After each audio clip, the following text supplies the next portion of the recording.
Good evening all of you. आ जाओ फटाफट से आ जाओ। आई होप सारे बच्चे आ गए and we can start. Yes और नो? तो फटाफट से स्टार्ट करने से पहले एक बार क्यों पढ़ रहे हो, क्या टारगेट है आपके पढ़ाई करने के लिए, कितना चाहिए बोर्ड एग्जाम में, ज़रा वो तो एक बार अपने माइंड को रिकॉल करा दो यार। वो जल्दी जल्दी से आउट ऑफ। और हर एक बच्चा मराठी मीडियम का है, कई मैं हूँ आपके लिए, डोंट वरी। ठीक है, आपको चाहिए एक एक वर्ड का मतलब बता के दूँ, मैं वो सारी चीज़ें करूँगी, बस यार अपना टारगेट अचीव होना चाहिए। ठीक है एवरीवन, सोचो तो सही, आपके एक्शन तो ऑटोमेटिकली उस हिसाब से काम करेंगे। आपके माइंड में ना दिन रात एक ही चीज़ घूमनी चाहिए। ठीक है ओके, तोड़ चलो गाइस स्टार्ट करें, शैल वी स्टार्ट। तो प्रीवियस लेक्चर में हमने क्या क्या चीज़ें देखी थी? We have seen the significance of the law of DMU। Guys law of demand का इंपॉर्टेंस देखा था कि लॉ ऑफ DMU देखा था? Madam ji law of demand तो हमने पढ़ा ही नहीं है बच्चों अभी तक। ध्यान रखना, ये लॉ ऑफ DMU के इंपॉर्टेंस है। ठीक है, अभी तक हमने इस चैप्टर में क्या क्या देखा है, क्या क्या देख लिया हमने? यूटिलिटी के क्या क्या फीचर्स है। ठीक है, ये सारी चीज़ें देखी थी। DMU का जो लॉ है, हमने उसका स्टेटमेंट ऑफ लॉ देखा।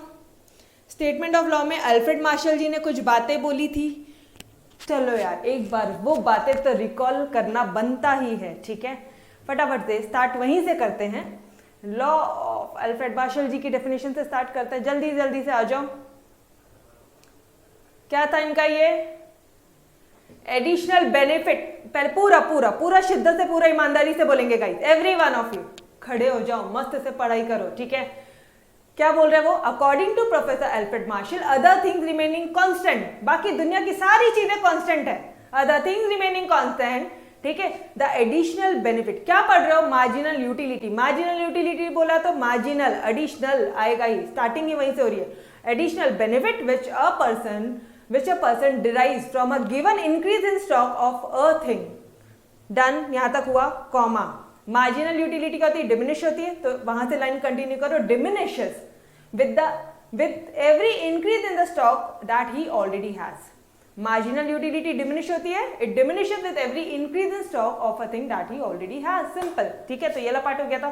फिर ये टेबल तो याद ही है आपको, 10 8 4 2 0 -2। ठीक है ओके, फिर ये याद है, सीधा नीचे जाता है MU। और टोटल यूटिलिटी का ग्राफ कैसे जाता है गाइस? ऐसा बढ़ता तो है लेकिन डिमिनिशिंग से वे से बढ़ता है। ठीक है, एट अ डिमिनिशिंग रेट, फिर कांस्टेंट हो जाता है और फिर बाद में डाउनफॉल होता है। लेकिन जब ये डाउनफॉल होता है तो MU तो डायरेक्टली ये तो यहीं से कम कम होता है, और जब ये डाउनफॉल होता है ना तब ये नेगेटिव चला जाता है। याद आ रहा है डायग्राम की? वापस से दिखा दूं, ये देखो एक आंसर में दोनों चीजें अपन ने रिवाइज किया है। एक आंसर, दो, एक कंसेप्ट और दोनों के आंसर। ठीक है डन एवरीवन। गाइस फटाफट से thumbs up. Today is the last lecture of this session, this chapter, और इसके बाद आपका टेस्ट होने वाला है। ठीक है, तो मेरे साथ साथ पढ़ोगे। डन ओके, तो चलो जी आ जाओ। अगर ये भी चीज आपकी कॉल हो गई तो फटाफट से मुझे एक चार्ट तो रिवाइज करवा दो यार। चार्ट तो बता दो। Total utility increase it at a diminishing rate. ठीक, तो मार्जिनल यूटिलिटी क्या हो जाएगी? डिक्रीज होगी। यहां तक तो ठीक है। जब ये कांस्टेंट होगी तो ये क्या हो जाएगी? जीरो हो जाएगी, जीरो। याद आ रहा है? और जब ये कम होगी तो ये क्या जाएगी? नेगेटिव जाएगी। डन, ये भी हमने रिकॉल कर लिया। उसके बाद में ये भी आ गया आपको, additional benefit which a person derives from a given increase in stock of a thing, comma diminishes with every increase in the stock of a thing that he already has। done, explanation of the law हो गया। उसके बाद में schedule हो गया। Explanation वापस से वही पार्ट करना है। ठीक है, फिर हाँ ये बचा है हमारा। गाइस एक बार फटाफट से अजम्पशंस रिकॉल कर लो यार। रैशनलिटी, उसके बाद में होमोजेनिटी, फिर क्या करोगे? होमोजेनिटी बोलो ना जल्दी जल्दी से। कॉन्स्टेंसी, उसके बाद में, अरे बोलो जल्दी जल्दी से। उसके बाद में कंटिन्यूटी हो गया आपका। ठीक, ये पॉइंट्स हो गए। उसके बाद में अपन आखिरी के 4 पॉइंट लिखते हैं। अच्छा, डायरेक्टली दोनों आंसर साथ साथ चलेंगे। इधर में क्रिटिसिज्म में आके बोल देंगे ये जो तुमने अजम्पशन लिए सब बकवास है, अनरियलिस्टिक है। ठीक है, सारे अनरियलिस्टिक अजम्पशन। ये अजम्पशन तो ऐसा हो गया है जैसे कि कोई, अच्छा रुको रुको रुको, ये तो मैंने आपको बताया ही नहीं। ये अजम्पशन कैसा हो गया पता है क्या? जैसे कोई बंदर हाथी को उठा रहा है। अनरियलिस्टिक। मुझे बताओ यार, कोई बंदर कैसे हाथी को उठा सकता है? ये सुनो, ठीक है, समझ में आया कंसेप्ट? तो एकदम अनरियलिस्टिक अजम्पशन लिए गई था आपने। हम लोग इस तरह से बोल देंगे। उसके बाद में कार्डिनल मेजरमेंट पॉसिबल नहीं है। फिर हम लोग बोलेंगे कि जो आपने मनी का जो कांस्टेंट बोला था विच इज अगेन रॉन्ग, ठीक है, क्योंकि ऐसा कभी नहीं होता है कि मनी की जो यूटिलिटी वो हमेशा कांस्टेंट होती है। उसके बाद में आपने बोला था कि सिंगल वांट है, ऐसा होता ही नहीं सिंगल वांट है, ठीक है। उसके बाद में आपने बोला था कि डिविजिबल है, डिविजिबल गुड्स के लिए एप्लीकेबल है, तो सर जी इनडिविजिबल गुड्स का होगा क्या, ठीक है। तो ये वाला पार्ट भी हमने कर लिया था। उसके बाद में सिग्निफिकेंस ऑफ लॉ हमने कर लिया था। इसके 4 पॉइंट्स थे, एक है usefulness to consumers, usefulness to government. उसके बाद में क्या पॉइंट्स थे, 2 तो इजी वाले थे और 2 जो थे वो बहुत टेक्निकल थे। वो थे हमारे basis of paradox of values, basis of paradox of values, जिसमें 2 पॉइंट थे। मैडम हाँ बोलो मैम, समझ तो गया था लेकिन ना लिख ही नहीं पाए, मतलब हमने लिखा, हमने कोशिश किया लिखने का, लेकिन ना जो पकड़ नहीं आ रही है क्या। तो चलो आ जाओ, आज अपन लिख कर देखते हैं क्या फर्क पड़ रहा है। आ जाओ, खुद से सॉल्व करेंगे, खुद से चार्ट्स बनाएंगे, ठीक है। चलो, आई कुड सी आप सभी बच्चों ने चार्ट्स बनाया, अप्रिशिएट टू यू ऑल यार, चार्ट्स बना के कर रहे हो, ग्रेट। इसी तरह से पढ़ो थ्योरी, सारे थ्योरी के सब्जेक्ट यही टेक्निक से पढ़ना, गई मजा आएगी, ठीक है। इनफैक्ट आप एसपी, ओसीएम, ये सारे सब्जेक्ट के लिए भी खुद से चार्ट्स बनाओ, ठीक। आपको आपके प्रीति मैडम ने ना इंडिपेंडेंट कर दिया है, आपको लाइफ टाइम के लिए थ्योरी पढ़ना सिखा दिया है। इस तरह से ही पढ़ाई करते हैं, ठीक है। किसी की जरूरत नहीं है अब आपको, तोड़ बन जाओगे। जब तक इकोनॉमिक्स होगा ना, आपको एक एक रग रग मालूम पड़ जाएगा, अच्छा यार इससे ऐसे भी कर सकते, इससे ऐसे भी कर सकते। आगे जाके कुछ भी कोर्सेस करने हैं आपको, चाहे आपको सीए करना है, एमबीए करना है, कितनी भी मोटी बुक को आप लोग घबराओगे नहीं, बिकॉज हमें उतनी मोटी बुक को शॉर्ट समराइज करना आता है, ठीक है। ये टेक्निक भूलना मत, आपके पूरे करियर में काम में आने वाली है, ठीक है। चलो गाइस, एक बच्ची मेरी हंस रही है, क्यों भाई, व्हाट हैपन, बोलो श्रद्धा। चलो आ जाओ, significance of law of DMU, पहले पॉइंट्स रिकॉल कर ले। लिखेंगे कैसे आंसर, चलो मैं आपको ओरली बताती हूँ कैसे लिखोगे answers. In spite of the criticism, भले ही, अच्छा एक बच्चे ने ना ये इन क्रिटिसिज्म लिखा, उसने, पहले तो सब मिटा दो, सब मिटा दो, ये सारी चीजें मिटा दो, इंपॉर्टेंट है नो डाउट। ये इन क्रिटिसिज्म, अरे बेटा मतलब क्या आया इन क्रिटिसिज्म्स का, इन स्पाइट मतलब क्या होता है पता है। अगर यहाँ पे आपने इन लिखा ना तो कोई मतलब नहीं है, इन स्पाइट लिखना ही पड़ेगा। मैडम क्यों, भूल गए एग्जाम में, तो अभी समझा देती हूँ ना, फिर नहीं भूलोगे आप, ठीक है। देखो, चाहे ही कितने क्रिटिसिज्म्स क्यों ना हो, भले ही इतने क्रिटिसिज्म है, लेकिन इनकी इंपॉर्टेंस भी है, इसका सिग्निफिकेंस भी है हमें लॉ ऑफ डीएमयू का, समझ रहे हैं। भले ही कितने लोगों ने, कितने इकोनॉमिस्ट ने क्रिटिसाइज किया है, in spite that we have, जो लॉ ऑफ डीएमयू है वो वेरी पॉपुलर, बहुत इंपॉर्टेंट लॉ है आपका, बहुत प्रैक्टिकल लॉ है, जो यूनिवर्सल लॉ है, जो यूनिवर्सली एप्लीकेबल है, चाहे जो चाहे लिखो गाइस। कंसेप्ट समझ में आ गया ना, तो आंसर अपने आप बढ़ा सकते हो। मैडम ये लाइंस आपने कहां से लिया, आपको मैंने स्टेटमेंट ऑफ लॉज बढ़ाए थे, ये देखो यूनिवर्सल इन कैरेक्टर, ठीक है। बस यही कहीं से जो भी चीज अंडरस्टैंडिंग हुई, जो जो चीजें हमें समझ में आई वो चीजें हमने लिख दी, समझ में आ रहा है। तो कोई एकदम ऐसे रट्टा मारने वाला स्पेसिफिक पॉइंट नहीं होता है, मुझे आपको रट्टा नहीं मरवाना है, बट जो लिख रहे हो एटलीस्ट उसका मतलब पता होना चाहिए। जैसे इंस्पाइट, भले ही इतने सारे क्रिटिसिज्म है, लेकिन जो लॉ ऑफ डीएमयू है वो बहुत पॉपुलर है, उसकी इंपॉर्टेंस भी है ना। तो आप लोग क्रिटिसाइज मत करो लॉ ऑफ डीएमयू को। चलो आ जाओ, ठीक है, ऐसे लिखना है आंसर्स। और उसके बाद में आज हम लोग क्या करते हैं पता है, आज मैं खुद आपके बिहाफ में आपको नोट्स बनाना सिखाती हूँ, समरी नोट्स बनाते हैं, हम लोग खुद मिलके बनाते हैं, ठीक है। चलो आ जाओ, साथ में मिलके बनाएंगे गाइस, फिर हम लोग नेक्स्ट वाला टॉपिक स्टार्ट करते हैं, या नेक्स्ट वाला टॉपिक नहीं भी स्टार्ट होगा तो भी चलेगा, पहले ये चार्ट्स बनाते हैं आज। यहाँ पे पेजेस ऐड नहीं है, ये लो ऐड कर दिया।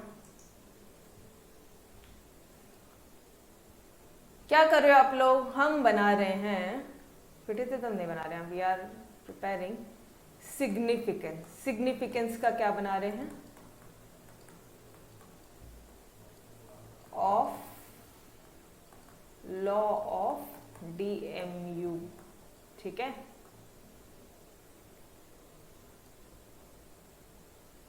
Significance of law of DMU, done, ठीक है जी। चलो देखो तो क्या है इसमें, आपको स्टार्टिंग के पैराग्राफ में क्या इंपॉर्टेंट लाइन लगती है कि आप जो भूल सकते हो उसको लिख लो। अब बेटा आपने इंस्पाइट में गलती किया था, इंस्पाइट आपने प्रॉपरली नहीं लिखा था, तो वही लाइन को लिखो कि इंस्पाइट ऑफ क्रिटिसिज्म्स लिखो यहाँ पे। अपने जो गलती की बस वो मेरे नोट्स में आएगा, ठीक है। आपने इंस्पाइट में गलती की वो आपके नोट्स में आना चाहिए, ठीक है। जो बच्चा ऑफलाइन लेक्चर देख रहा है, बेटा एक बच्चे ने ना होमवर्क करने के टाइम पे सिर्फ इन क्रिटिसिज्म्स लिखा, उसने क्या लिखना चाहिए था, इंस्पाइट क्रिटिसिज्म्स लिखना चाहिए था, उसने इन और क्रिटिसिज्म लिखा। तो समझ में आ रहा है, मैं उसको बोल रही हूँ। और ये आप सभी के लिए है कि आपसे जो गलती होती है वो आपके नोट्स में आना चाहिए, ताकि आपसे वो गलती ना हो। जरूरी नहीं है एक चार्ट आपके लिए ऐसा बना तो दूसरे के लिए भी सेम बना चाहिए ना। ग्रुप में बहुत सारे चार्ट्स आएंगे, कॉपी करने की कोशिश मत करो। आपको जो सही लगता है, जिससे आप पूरा आंसर रिवाइज और रिकॉल कर पाओ आपके एग्जाम मोमेंट पे, वैसा चार्ट बनाओ, ठीक है।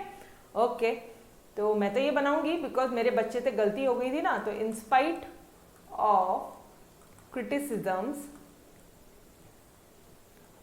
जो लॉ है, लॉ भी नहीं लिखूंगी अब मैं बार बार, शॉर्ट नोट बना रहे हैं ना हम लोग यहाँ पे। जो डीएमयू है वो क्या है, बहुत पॉपुलर है, ठीक है। और क्या लिखा है वहाँ पे, वेरी पॉपुलर, बहुत इम्पॉर्टेंट लॉ है, प्लस इम्पॉर्टेंट है वो,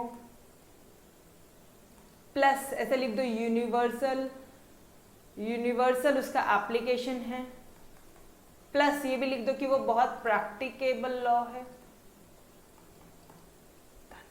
समझ में आ रहा है, एक लाइन डन। अरे समझ में आ रहा है कि अपन कैसे कर रहे हैं।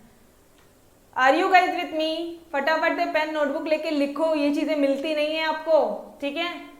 लिखो ये सारी चीजें फटाफट से। यस एवरीवन, दिख रहा है ना, स्क्रीन दिख रहा है ना आप सभी को? Done, okay.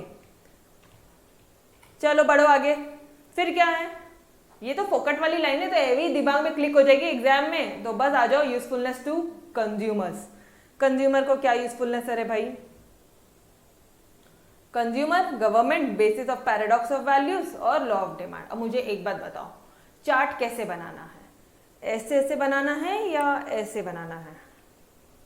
जैसे बनाना है बना लो, समझ रहे हो? मतलब बहुत सारे तरीके हैं बनाने के, ठीक है। कोई एक सिंगल थंब रूल नहीं है कि नहीं ये ऐसा ही होना चाहिए। हाँ, अगर मैं चाहूं तो मैं इसको ऐसे भी बना सकती हूं,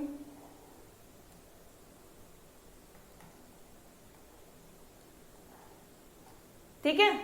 यहाँ पे लिख दो, इंपॉर्टेंस किसको है? कंज्यूमर्स को इंपॉर्टेंट है। सारे पॉइंट्स अब कंज्यूमर्स से रिलेटेड यहाँ लिख लो। यहाँ पे लिख दो गवर्नमेंट को इंपॉर्टेंस है, सारे पॉइंट यहाँ लिख दो। यहाँ पे लिख दो paradox of values, paradox of values. और यहाँ पे लास्ट में आप लिख दो, लास्ट वाला पॉइंट क्या था गाइस? लास्ट वाला पॉइंट क्या था? Basis of demand. Yes, basis of, ये वाला पॉइंट पूरा लिखो, basis of law of demand. Done. बस इसके अंदर जो भी कुछ आपको इंपॉर्टेंट लगता है वो आप आपके अकॉर्डिंग लिख लो। समझ में आ रहा है किस तरह से चार्ट नोट्स बनाओगे? पूरे चैप्टर का चार्ट नोट्स रेडी रखो। 2 दिन है आपके पास में टेस्ट देने के लिए बेटा। जो आप लेक्चर्स ऑफलाइन देख रहे हो, आपने भी 2 दिन बाद टेस्ट देना है, ठीक है। Done, okay. चलो गाइस, कर लेंगे खुद से? यस एवरीवन, बन जाएगा खुद से? हाँ जी, टाइम वेस्ट नहीं करते ना फिर। बोलो यो, बढ़े आगे फिर, ठीक है।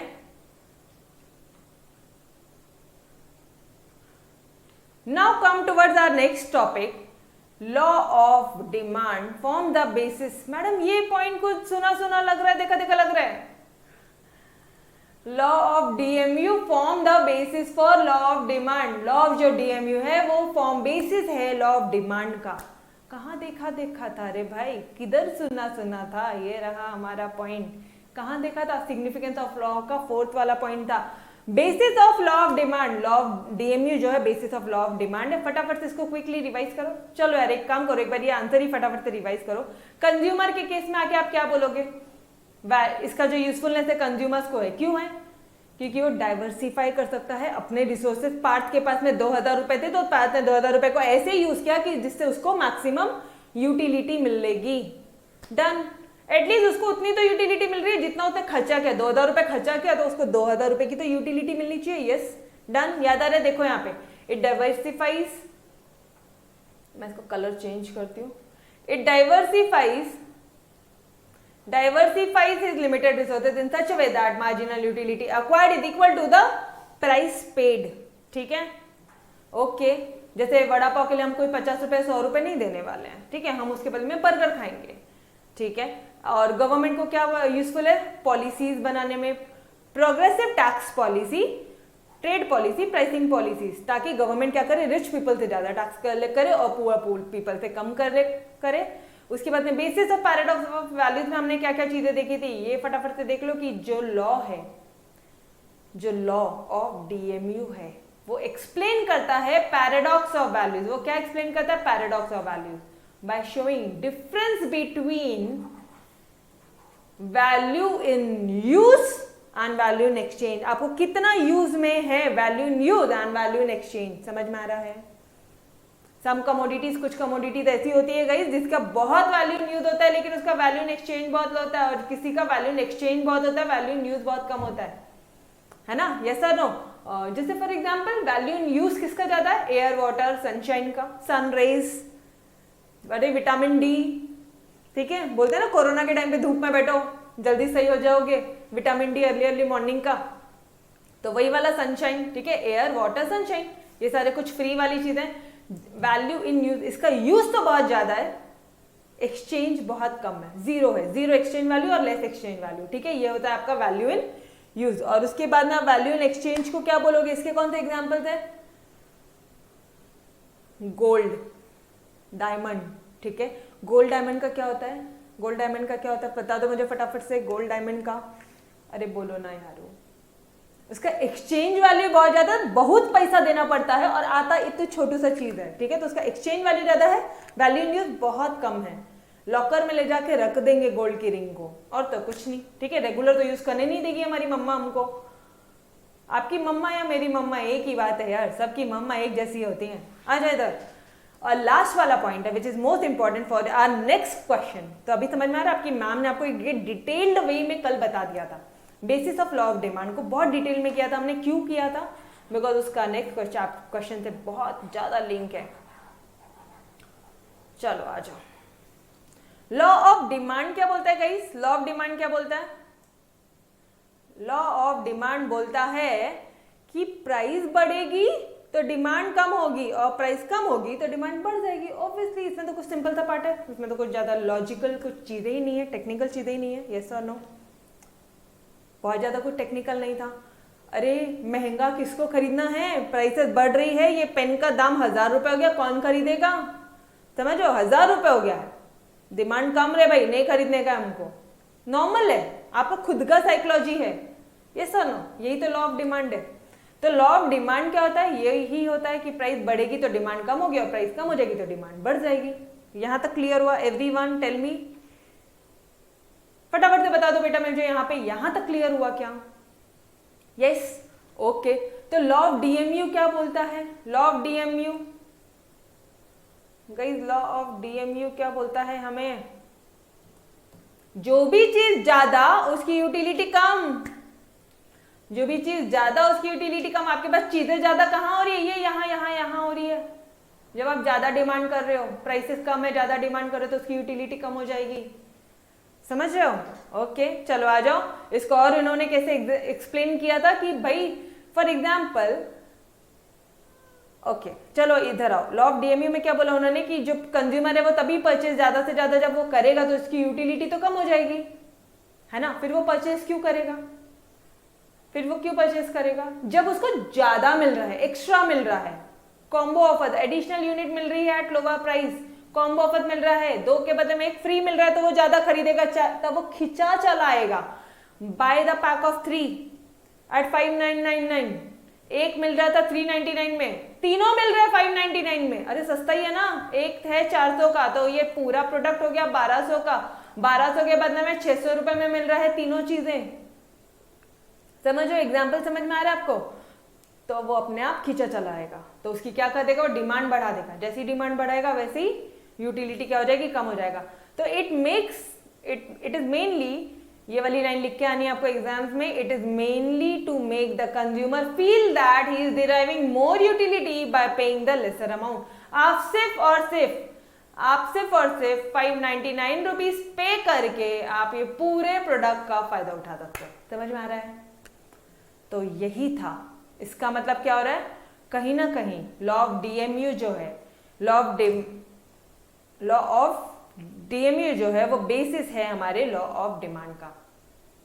समझ में आ रहा है? कंसेप्ट समझा? ऊपर अगर समझ में आ गया होगा ना एग्जाम्पल, तो आपको तो ये वाला जो पार्ट है ये बहुत इजीली समझ में आ जाएगा। ये जो पार्ट जो भी दिया ना, बहुत इजीली समझ में आ जाएगा गाइस, कुछ भी नहीं है इसमें। डन। ऊपर वाला समझा क्या, ये बता दो मुझे, तो ये वाला पार्ट समझ जाएगा। डन। थर्ड पक्का, बड़े आगे। कौन याद कर रहा है?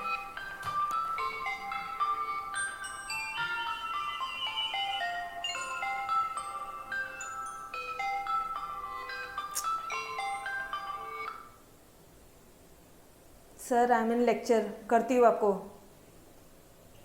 लेक्चर में हूँ।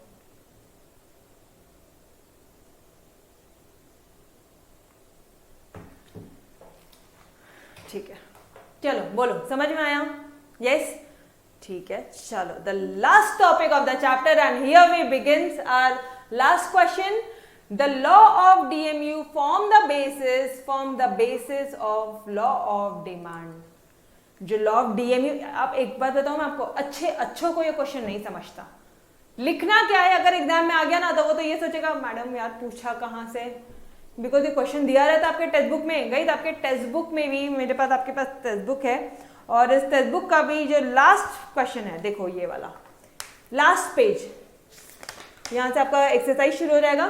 तो ये जो लास्ट टॉपिक है ये है आपका ये वाला क्वेश्चन, ठीक है। तो आपके टेक्स्ट बुक में हेडिंग क्या दिया आपको पता है क्या? Law of MU and price, ये है आपका हेडिंग। जो टेक्स्ट बुक में क्वेश्चन दिया वो ये है बेटा, एमयू एंड प्राइस। अरे एमयू और प्राइस का रिलेशनशिप बिटवीन, ठीक है। इसी क्वेश्चन को इस तरह से भी पूछते हैं, एक ही, यही एक क्वेश्चन है। अब ये आपके टेक्स्ट बुक में नहीं है, ये एक्स्ट्रा एनालिसिस आपके टेक्स्ट बुक में नहीं है। अब हम लोग इतने सालों से पढ़ा रहे हैं तो आई कैन टेल यू कि भाई अगर इस तरह से कोई क्वेश्चन आया तो भी यही आंसर, अगर ये वाला क्वेश्चन आया तब तो यही आंसर। ये तो सीधा सीधा सा पार्ट है, ठीक है। चलो आ जाओ, स्टार्ट करें फिर। पहले तो लिख देंगे law of DMU form the basis for law of demand, एकदम सही। A perfect example of perfect application of the law of DMU, it is a perfect example. कौन सा? ये वाला। आ जाओ इधर, देखते हैं क्या है example. To understand the relationship between MU and price, marginal utility और प्राइस के बीच में रिलेशनशिप आपको यहाँ पे निकालनी है। क्वेश्चन क्या बोला है? Relationship between MU and price. और क्वेश्चन क्या पूछ सकता है? Law of DMU form the basis for law of demand, ठीक है। चलो आ जाओ। भूमिका बोल रही हाँ मैडम है अरे आपके टेक्स्ट बुक से ही पढ़ाते हैं, ठीक है। आ जाओ, बस उसको बहुत इजी वे में कंटेंट एकदम भारी का प्रेजेंट करके इजीएस्ट लैंग्वेज दिया है, ठीक है। चलो आ जाओ, लेट्स कन्वर्ट। आपको क्या करना है, अभी एक बात सुनो, मेरी एक बात सुनो। ये law of DMU forms for the basis of law of demand मतलब क्या? इसका मतलब क्या? कंज्यूमर वही गुड्स खरीदेगा जिसका उसको मतलब वो जितना पे कर रहा है उतना उसको यूटिलिटी मिलना चाहिए। Yes sir no? हमें यही कंसेप्ट समझ में आया अभी तक? जितना वो पे कर रहा है उतना तो मिलना चाहिए या उससे ज्यादा मिलना चाहिए।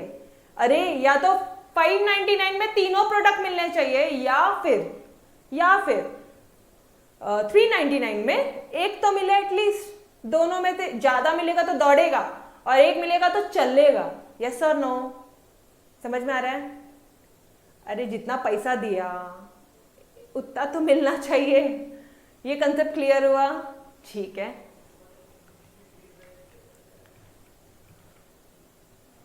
एक्चुअली टेक्स्ट बुक में बहुत लंबा दिया है तो इसीलिए तो आपकी मैम है ना आपके साथ, क्यों चिंता करते हो? आ जाओ इधर। Let's convert. अब लेकिन मैडम ये एमयू को हम लोग कैलकुलेट नहीं कर सकते, तो ठीक है ना, क्या प्रॉब्लम है? फिर आप बोल रहे हो कि MU जितना यूटिलिटी है और जितना पैसा दिया है, आप क्या बोल रहे हो अभी? वही आपने बोला कि हम जितना पैसा दे रहे हैं और जितना यूटिलिटी मिल रहा है उसका इक्वल होना चाहिए। कैसे इक्वल होगा? अब ना हमारा कार्डिनल मेजरमेंट, क्या कार्डिनल मेजरमेंट, वो कंसेप्ट क्या बोलता है पता है क्या? कि यूटिलिटी का मेजरमेंट पॉसिबल है। ये रूल अगर मैं यहाँ पे अप्लाई कर दूं, अगर मैं ये रूल यहाँ पे अप्लाई कर दूं कि कार्डिनल मेजरमेंट पॉसिबल है, मान लो जो कोई भी, मैं मान लो एक वड़ा पाव खरीदते हैं, हम लोग एक वड़ा पाव खरीदते हैं 50 रुपए का। कितने रुपए का? 50 रुपीज का एक वड़ा पाव है। एक वड़ा पाव कितने रुपीज का है? एक पाव मत लिखो यार, वड़ा पाव लिखो, तो बड़ा क्यों हो रहा है ये? एक वड़ा पाव कितने का है? 50 रुपीज का है। बहुत छोटा हो गया अभी तो।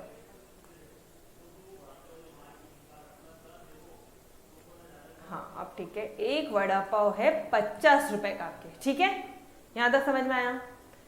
Utility, utility.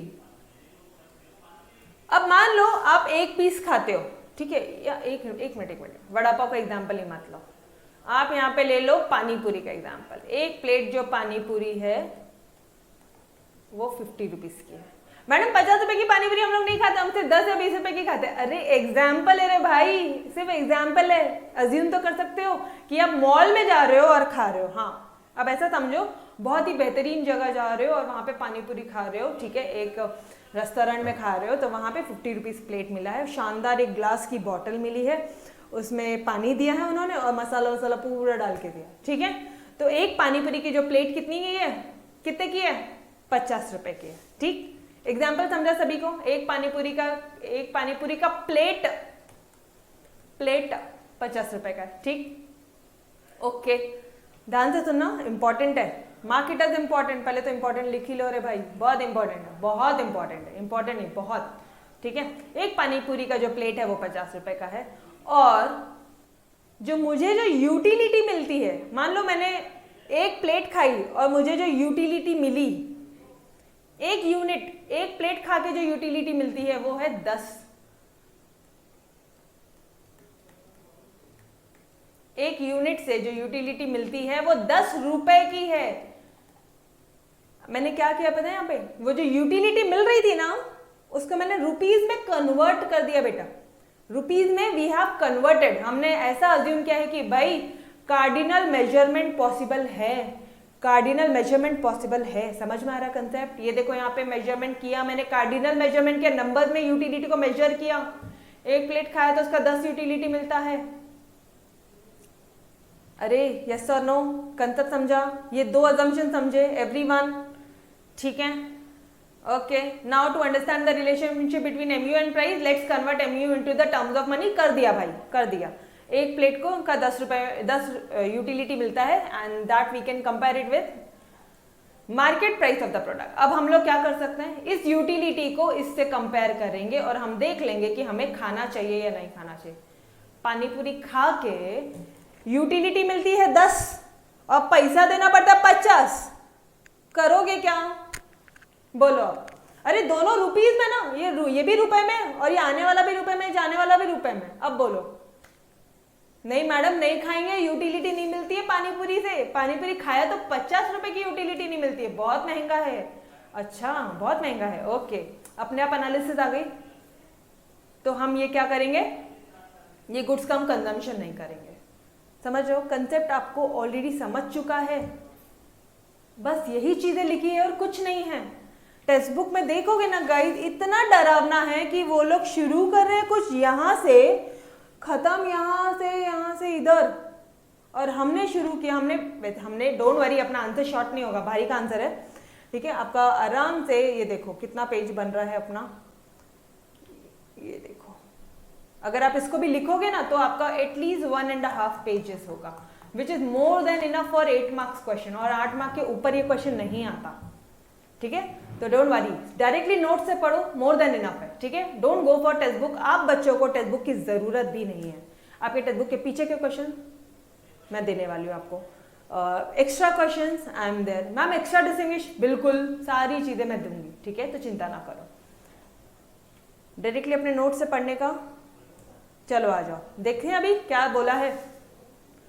अच्छा मुझे एक बात बताओ ना, एक बात तो बता दो, तुम बोलते हो कि यूटिलिटी तुमको 10 रुपए जो है, मार्जिनल यूटिलिटी कितनी है 10 रुपए, और तुमने कितना प्राइस पे किया है 50 रुपए पे किया, तो तुम ये नहीं खरीदोगे? नहीं मैडम, ठीक है डन, चलो यार मान ली मैंने आपकी बात कि आप ये नहीं खरीदोगे। मुझे एक बात बताओ, पानी पूरी है आपकी रुपीस को चेंज नहीं करता है, ठीक है, चलो इसको 50 रुपए ही रखते हैं, 50 रुपए की, ठीक है। और जो यूटिलिटी मिल रही है वो मान लो मिलती है 100 रुपए की यूटिलिटी मिलती है। एमयू कितनी है 100 रुपए की है, तो 100 रुपए की एमयू यूटिलिटी ज्यादा मिल रही है आपको खा के, और जो आपका कॉस्ट है वो 50 रुपए ही है। अब बताओ मुझे चलेगा क्या? अरे अब खर्चा करोगे, अब 50 रुपए दोगे क्योंकि तुमको तो ज्यादा यूटिलिटी मिलती है। डन, ओके, मतलब आप बोलते हो हाँ मैडम चलेगा, दौड़ेगा। 100 रुपए की चीज मिल रही है मैडम, 50 रुपए पेमेंट करने से 50 दिया से 50 दिया 100 मिलता है, दौड़ेगा मैडम, ठीक है। अब मुझे एक बात बताओ, एक नेक्स्ट एनालिसिस है, 50 रुपए का ही है गुड्स और आपको 50 की ही यूटिलिटी मिलती है। अब बताओ मुझे 50 मार्जिनल यूटिलिटी मिल रही है और आपका जो कॉस्ट है वो भी 50 रुपए है, मतलब 50 रुपए दिया और 50 रुपए का ही सामान लिया। हाँ मैडम चल जाएगा, ओके ओके चल जाएगा मैडम, कुछ नुकसान नहीं है मैडम, कोई लॉस नहीं है हमारा यहाँ पे। लॉस मत लिखो, लिखो यहाँ पे नुकसान नहीं है, नुकसान नहीं है ना, मुंह में आपके नुकसान नहीं आया लिखा, वो लिखो यहाँ पे नुकसान नहीं है। गाइस ये सारी चीजें लिख लेना, अदरवाइज समझेगा नहीं एवरीवन, ये सारी चीजें लिखो, ठीक है, ओके। चलो now come to our topic, अब आपको सब चीजें समझ जाएगी। एक स्टेप और बता दूं कि यहाँ पे बहुत इजी हो जाएगा, आगे सिर्फ ऐसा होगा कि सिर्फ रीड आउट करना है और कुछ नहीं। एक बढ़िया सा कलर लेता है, हाँ ये वाला लेता है।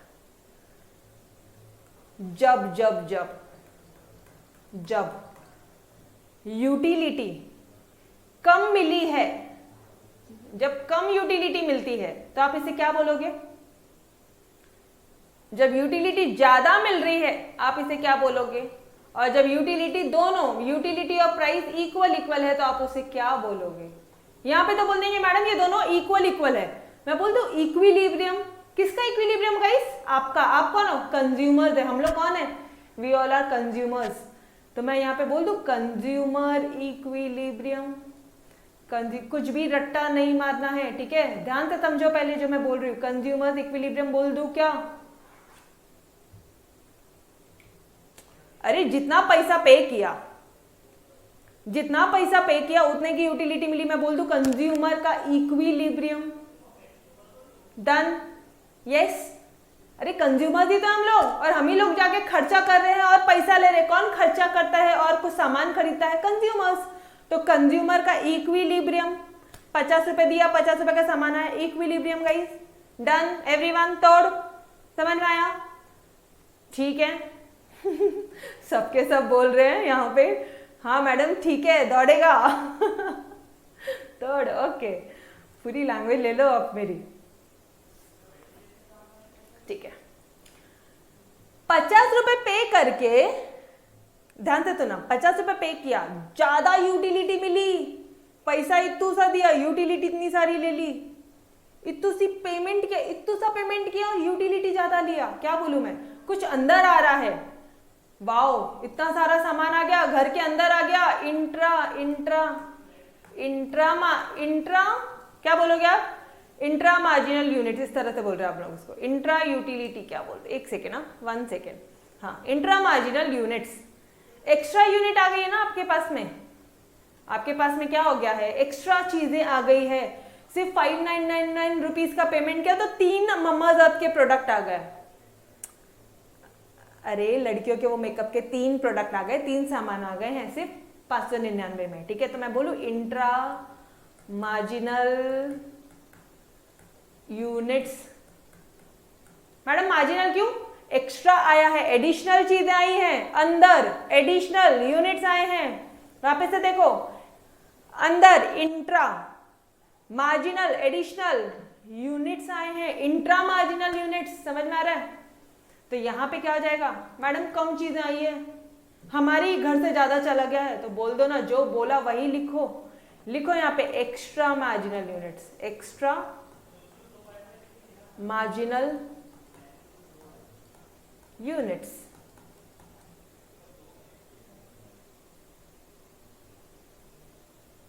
एक मिनट, लेट मी चेक।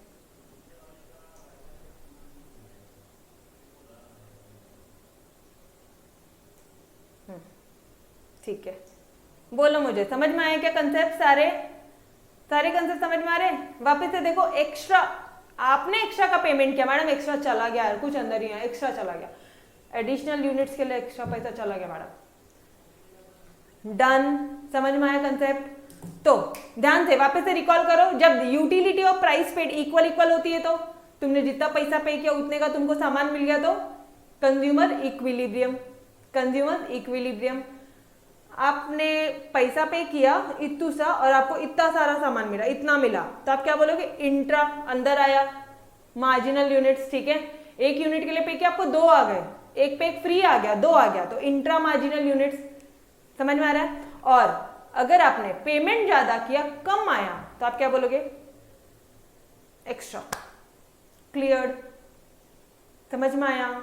अब बहुत इजी हो गया है, बस अब रीड आउट करो आंसर मस्त से, खत्म, टकाटक। Yes, third. चलो जी आ जाओ इधर। सेम वही चीजें लिखी है। एक यूनिट की यूटिलिटी कितनी है? एक यूनिट की यूटिलिटी है 10 रुपए, हमने यूटिलिटी को रुपए में कन्वर्ट कर लिया, और एक कमोडिटी का प्राइस है 50 रुपया। देखो अभी कितने यूनिट्स कंज्यूम करें हम लोग पहले 1 किया, फिर 2 खरीदा, फिर 3, 4, 5, 6। यूटिलिटी अपने मन से ले लो, पहले की 10 मिलती है, दूसरे की 8। मार्जिनल यूटिलिटी है, कम होती जाएगी। अरे बेसिक फंडा हमेशा याद रखना। मैडम हम तो हमारा लेंगे, क्या लोगे तुम? 1, 2, 3, 4, 5, 6, और ये जो आपने बताया था 10, 8, 4, 2, 0 अरे लो, बिंदास लो, कोई दिक्कत नहीं, ठीक है। आपका टेबल बनाना है, आपका टेबल बनाओ, कोई दिक्कत वाली बात नहीं। लेकिन फिलहाल मैं आपको आपके टेक्स्ट बुक वाले नोट्स बता दूं, ठीक है। चलो आ जाओ। ये जो 10 यूटिलिटी मिली ना, यूटिलिटी को रुपीज में कन्वर्ट करो डियर। एक यूनिट 10 रुपए का है, तो 10 इंटू 10 कितना रहेगा? 100 रुपया। ये 8 यूटिलिटी इंटू 10 रुपए 80 यूटिलिटी मिलती, इधर 70 मिलता है यूटिलिटी, इधर 50 यूटिलिटी, इधर 30 यूटिलिटी, इधर 10 यूटिलिटी का कॉलम बन गया। प्राइस पे किया है आपने 50 रुपए ही पे किया है, 50 रुपए पे किया है, ठीक है। ओके जी, तो अब बता दो मुझे यहाँ पे 50 रुपए में आपको यहाँ पे 2 यूनिट मिल गए, 50 रुपए में यहाँ पे आपको 3 यूनिट मिल गए, 50 रुपए में यहाँ पे आपको 4, 5, 6 यूनिट्स मिल गए गाइस। अब कंपेयर करो, यूटिलिटी ज्यादा है, पेमेंट इतू सा क्या ज्यादा यूटिलिटी मिल रही है। कौन सा यूनिट है ये? इंट्रा की इंटर? क्या बोलो ना, इंट्रा अंदर ज्यादा आया। यहाँ पे 80 यूटिलिटी इंट्रा मार्जिनल यूटिलिटी, यहाँ पे 70 मार्जिनल यूटिलिटी मिल रही है, प्राइस तो सिर्फ 50 ही किया है, तो इंट्रा मार्जिनल यूटिलिटी। अब यहाँ पे 50 यूटिलिटी और यहाँ पे भी 50, मतलब दोनों यूटिलिटी भी 50 मिलती है, प्राइस भी हमने 50 पे किया है, तो यहाँ पे हम बोलेंगे कंज्यूमर का क्या हो गया? ये इक्विलिब्रियम हो गया, इक्वल हो गया, इक्विलिब्रियम हो गया। सिंपल सा पार्ट है, याद हो जाएगा आपको इजीली। अच्छा अब देखो, यूटिलिटी कम मिल रही है और प्राइस ज्यादा पे किया है, तो आप क्या बोलोगे? एक्स्ट्रा। मैडम एक्स्ट्रा पेमेंट किया है, एक्स्ट्रा मार्जिनल यूटिलिटी। डन। चलो आ जाओ, अब जो भी कुछ बोला है ना उसको लिखना है आपको। कैसे लिखोगे? पहले इतना बता दो, टेबल सभी को समझा क्या? सारे बच्चों को टेबल समझा क्या?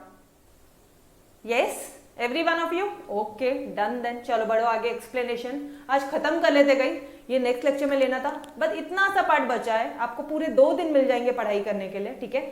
सैटरडे का, संडे का एंड मंडे, नहीं संडे टेस्ट है ना हमारी, तो कोई बात नहीं, आज का दिन और कर लेंगे ना दोपहर का टेस्ट, ठीक है चलेगा, 1.5 days है, मोर देन इनफ है, ठीक है।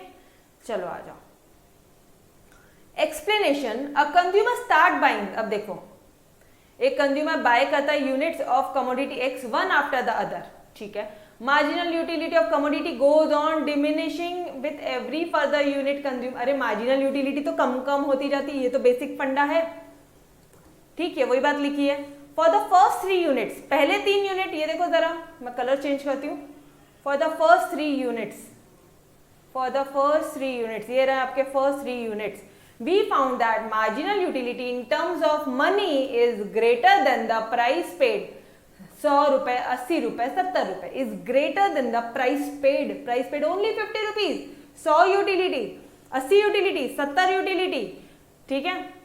A rational consumer, एक जो नॉर्मल इंसान होगा, एक जो आम इंसान होगा, will be willing to buy this unit since benefit derived is more than the price paid.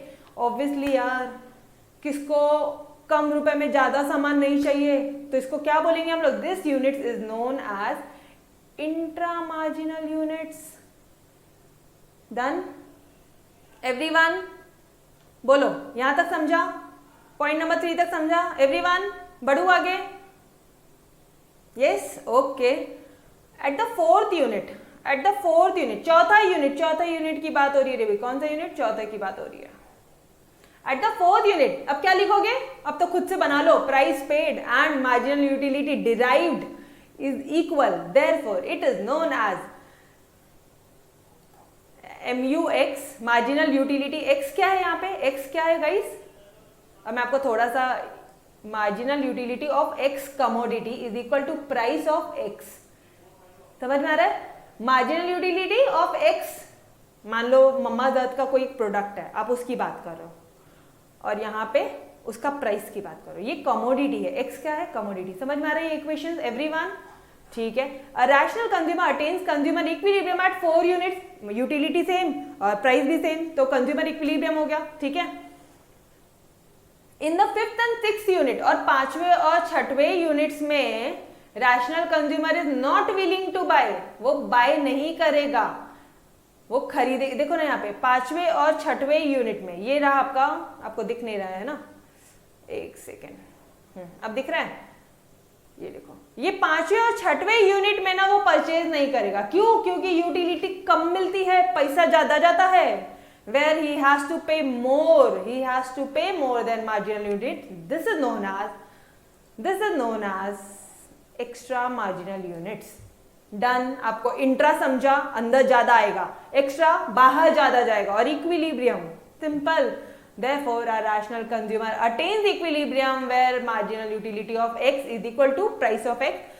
This is the relationship between MU and price which paved the way for law of demand.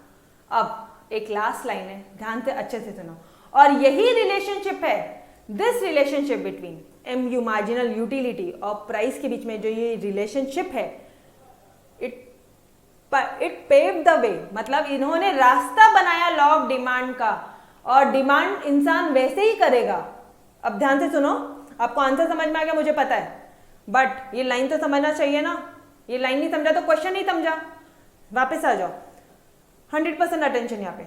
ये जो relationship है कौन सी, marginal utility और price के बीच में, मतलब एटलीस्ट दोनों इक्वल होना चाहिए, marginal utility of X commodity is equal to price, at least इतना होना चाहिए, तभी कंज्यूमर डिमांड करेगा, तभी वो लॉ ऑफ डिमांड एप्लीकेबल होगा, तभी वो डिमांड करेगा गुड्स का, समझ में आ रहा है। जब उसको जितना पैसा दे रहा है उतने की यूटिलिटी मिलेगी ना, तभी लॉ ऑफ डिमांड काम करेगा। Done every one of you, एक एक लास्ट लाइन भी समझी, एकदम क्लियर कड़क, यस थैंक यू बेटा, समझा आपको सभी को, okay. So guys, you are ready for your chapter number 2. मस्त तरह से रेडी हो गए, नंबर ऑफ टाइम्स रिवीजन करके रेडी हो गए, और मेक श्योर बस नोट्स का प्रिंट आउट निकालो, घूम घूम के पढ़ो, सुबह सुबह अर्ली मॉर्निंग उठो या 6 बजे, थोड़ा सा अपने व्हाट्सएप ग्रुप में गुड मॉर्निंग का मैसेज भेज दो तो मैं समझ जाऊंगी कि तुम लोग उठ के पढ़ने बैठ गए हो। एक अच्छी वाली फीलिंग आ जाती है आपकी मैम को। कोई 4 बजे उठे तो बिल्कुल यार 4 बजे मैसेज भेज दो, गुड मॉर्निंग मैडम, लगने दो बाकी बच्चों को आग, एकदम फायर, ऐसे धुआं निकलने दो सबके, ऐसे जेलसी वाला, ठीक है। दूर बैठे लेकिन पढ़ेंगे उतनी शिद्दत के साथ, उतनी ईमानदारी के साथ, ठीक है।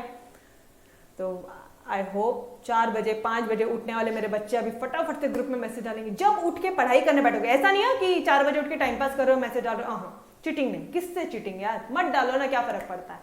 बट आपको भी प्राउड फील तभी होगा जब आप पढ़ने बैठ गए, बुक ओपन की, सी ये है आपकी इकोनॉमिक्स की बुक, ऑलराइट, आपने इस तरह से पढ़ना शुरू किया। एक मोबाइल उठाने का 2 सेकंड के लिए और मैसेज डालने का, ma'am good morning, started studying, अरे देखो फिर कैसी आग लगती है अपने इकोनॉमिक्स और कैसे नहीं आते आप सभी के 100 आउट ऑफ 100, ठीक है। आई होप आप सारे बच्चे यही पैशन के साथ पढ़ाई करोगे यार, मस्त तरह से पढ़ाई करेंगे, मिलके पढ़ाई करेंगे, ठीक है। चलो गाइस, तो I am stopping till here. Questions कहाँ दूंगी बेटा, मैं आपको इसमें दूंगी, किसमें, अपना जो नॉर्मल होता है, ऑब्जेक्टिव नहीं दूंगी, आपके व्हाट्सएप ग्रुप में दूंगी, ठीक है, और आपके ऐप में भी डाल दूंगी, ठीक है। जैसे अपनी चैप्टर नंबर 1 की पूरी फुल फ्लेश टेस्ट हुई थी वैसे ही होगी। Thank you Shraddha, Preeti ma'am है हमारे साथ, आप तोड़, बिल्कुल बिल्कुल, ये इस ग्रुप में भेज दूंगी मैं, ऑलरेडी भेजा है बेटा मैंने आपको, ये नोट्स भेजा है, ठीक है, वापस शेयर कर देती हूँ, डोंट वरी, ठीक है। चलो गई, till then bye bye, take care, wish you all the best for your second chapter. उसके बाद फर्स्ट सेकेंड चैप्टर की साथ में टेस्ट होगी, तो बाकी ऑनलाइन वाले ऑफलाइन बच्चे जितने भी बच्चे लेक्चर देख रहे बेटा, फर्स्ट सेकेंड चैप्टर दोनों की साथ में प्रिपरेशन कर लेना। नेक्स्ट टेस्ट कंबाइंड टेस्ट होगी चैप्टर 1 और 2 की, ठीक है। ओके चलो bye bye, bye everyone, take care, मिलते हैं नेक्स्ट लेक्चर में।